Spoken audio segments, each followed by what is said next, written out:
Chapter 10. While Kamala was waiting for Msimangu to take him to Shantytown, he spent the time with Gertrude and her child. But it was rather to the child, the small serious boy, that he turned for his enjoyment. For he had been a young man in his 20s when his sister was born, and there had never been great intimacy between them. After all, he was a parson, sober and rather dull, no doubt, and his hair was turning white, and she was a young woman still. Nor could he expect her to talk with him about the deep things that were here in Johannesburg, for it was amongst these very things that saddened and perplexed him that she had found her life and occupation. Here were heavy things indeed, too heavy for a woman who had not gone beyond the 5th standard of her country school. She was respectful to him, as it behooved her to be to an elder brother and a parson, and they exchanged conventional conversation, but never again did they speak of the things that had made her fall on the floor with crying and weeping. But the good Mrs. Litebe was there, and she and Gertrude talked long and simply about things dear to the heart of women, and they worked and sang together in the performance of the daily tasks. Yes, it was to the small, serious boy that he turned for his enjoyment. He had bought the child some cheap wooden blocks, and with these the little one played endlessly and intently, with a purpose obscure to the adult mind, but completely absorbing. Kamala would pick the child up and put his hand under the shirt to feel the small warm back, and tickle and poke him, till the serious face relaxed into smiles, and the smiles grew into uncontrollable laughter. Or he would tell him of the great valley where he was born, and the names of hills and rivers, and the school that he would go to, and the mist that shrouded the tops above Indocheni. Of this the child understood nothing, yet something he did understand, for he would listen solemnly to the deep, melodious names, and gaze at his uncle out of wide and serious eyes. And this to the uncle was pleasure indeed, for he was homesick in the great city, and something inside him was deeply satisfied by this recital.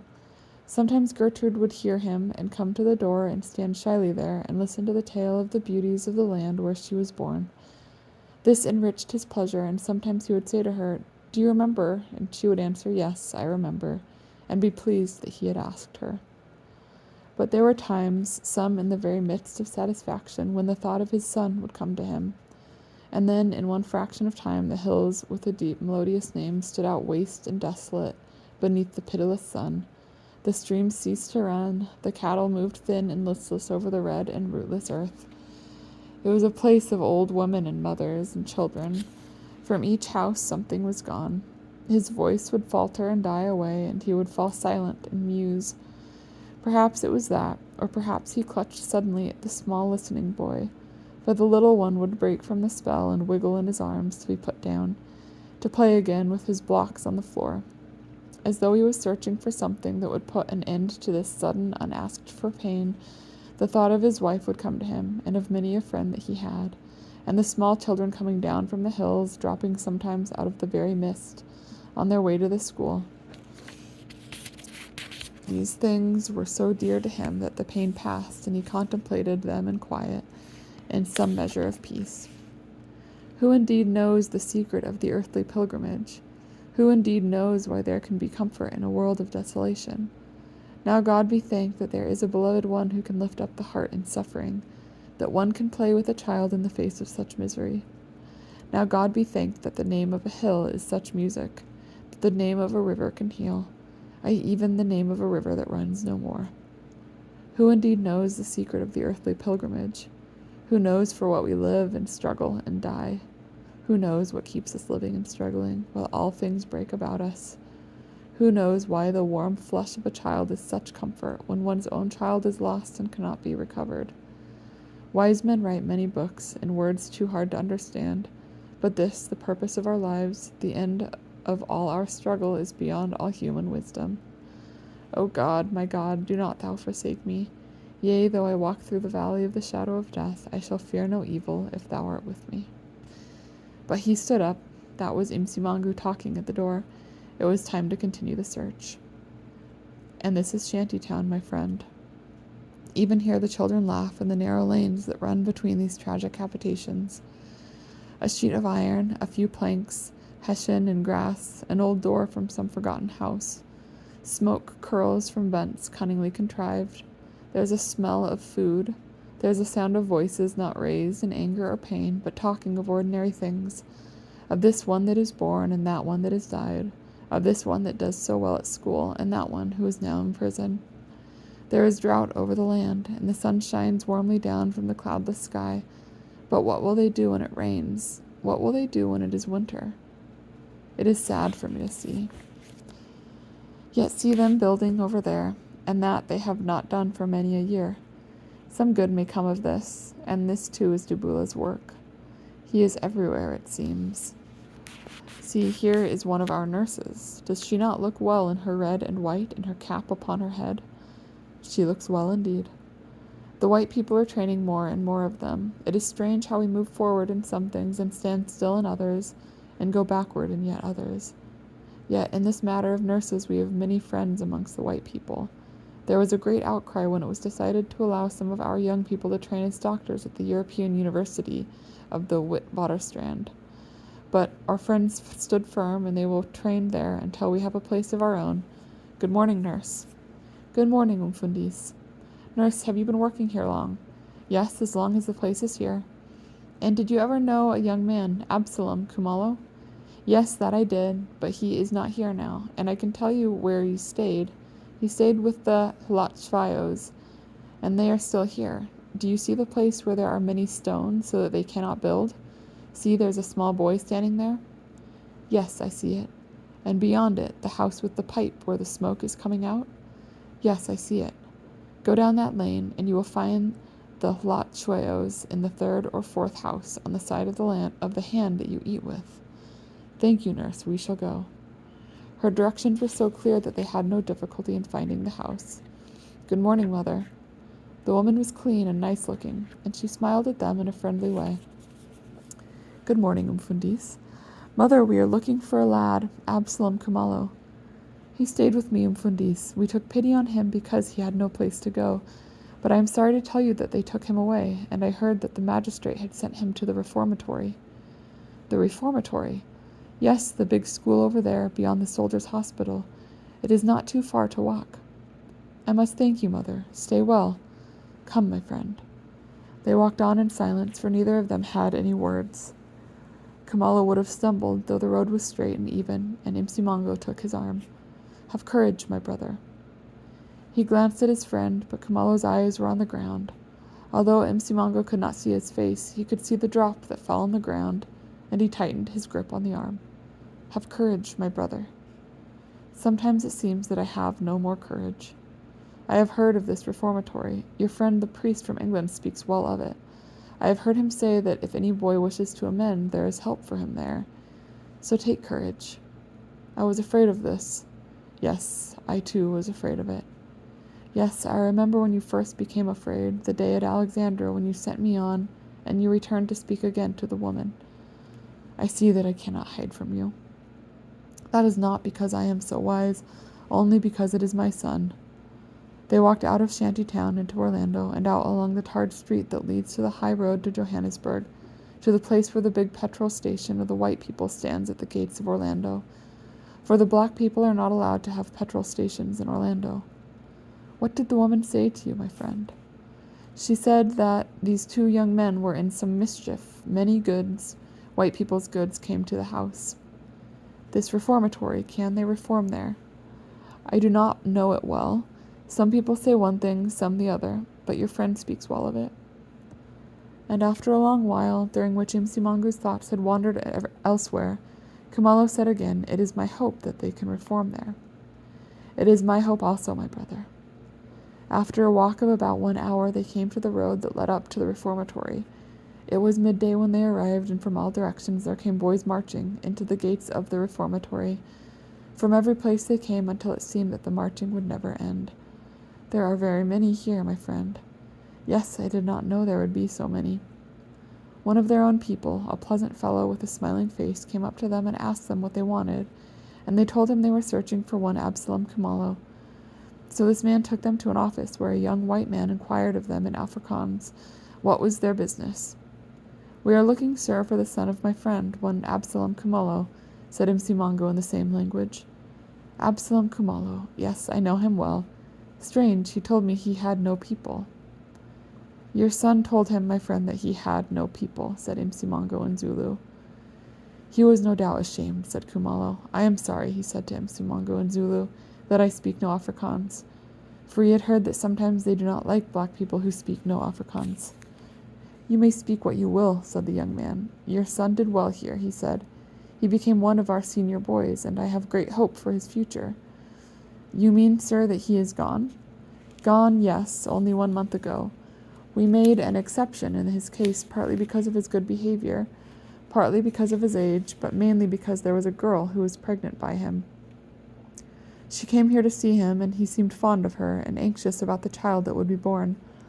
And the girl, too, seemed fond of him, so with all these things in mind and with his solemn undertaking that he would work for his child and its mother, we asked the minister to let him go. Of course, we do not succeed in all these cases, but where there seems to be real affection between the parties, we take the chance, hoping that good will come of it. One thing is certain, that if it fails, there is nothing that could have succeeded. And is he now married, sir? No, Umfundis, he is not, but everything is arranged for the marriage. This girl has no people, and your son told us he had no people, so I myself and my native assistant have arranged it. That is good of you, sir. I thank you for them. It is our work.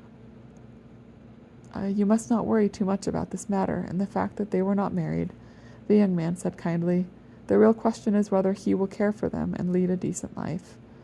That I can see, although it is a shock to me. I understand that. Now I can help you in this matter. If you will sit outside while I finish my work, I will take you to Pinville, where Absalom and this girl are living. He will not be there, because I have found work for him in the town, and they have given me good reports of him. I persuaded him to open a post office book, and he already has 3 or 4 pounds in it. Indeed, I cannot thank you, sir. It is our work, said the young man. Now, if you will leave me, I shall finish what I have to do, and then take you to Pinville. Outside, the pleasant-faced man came and spoke to them, and hearing their plans, invited them to his house, where he and his wife had a number of boys in their charge, boys who had left the big reformatory building and were living outside in these free houses. He gave them some tea and food, and he too told them that Absalom had become a head boy and had behaved well during his stay at the reformatory. So they talked about the reformatory and the children that were growing up in Johannesburg without home or school or custom, and about the broken tribe and the sickness of the land, until a messenger came from the young man to say that he was ready. It was not long before the motor car had reached Pinville, which is a village of half-tanks used as houses, set up many years before in emergency and used ever since. For there have never been houses enough for all the people who came to Johannesburg. At the gate they asked permission to enter, for a white man may not go into these places without permission. They stopped at one of these half-tank houses, and the young white man took them in, where they were greeted by a young girl, who herself seemed no more than a child. We have come to inquire after Absalom, said the young white man. This Umfundis is his father. He went on Saturday to Springs, she said, and he has not yet returned.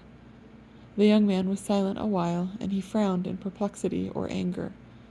But this is Tuesday, he said. Have you heard nothing from him? Nothing, she said. When will he return? He asked. I do not know, she said. Will he ever return? He asked, indifferently, carelessly. I do not know, she said. She said it tonelessly, hopelessly, as one who is used to waiting, to desertion. She said it as one who expects nothing from her 70 years upon the earth. No rebellion will come out of her, no demand, no fierceness.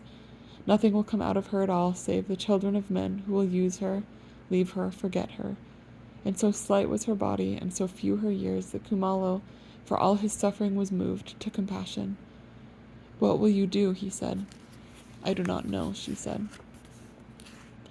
Perhaps you will find another man, said Msimangu bitterly, and before Kumalo could speak, to steal away the bitterness and hide it from her, I do not know, she said. And again, before Kumalo could speak, Msimangu turned his back on the girl and spoke to him privately. You can do nothing here, he said. Let us go. My friend, I tell you, you can do nothing. Have you not troubles enough of your own? I tell you there are 1,000 such in Johannesburg, and where your back is broad as heaven and your purse full of gold, and did your compassion reach from here to hell itself, there is nothing you can do. Silently they withdrew. All of them were silent, the young white man heavy with failure, The old man with grief, Msimangu still bitter with his words. Kumalo stood at the car, though the others were already seated. You do not understand, he said. The child will be my grandchild. Even that you do not know, said Msimangu angrily. His bitterness mastered him again. And if he were, he said, how many more such have you? Shall we search them out, day after day, hour after hour? Will it ever end? Kumalo stood in the dust, like one who has been struck. Then, without speaking any more, he took his seat in the car. Again they stopped at the gate of the village, and the young white man got out and went into the office of the European superintendent. He came back, his face set and unhappy. I have telephoned the factory, he said. It is true, he has not been at work this week.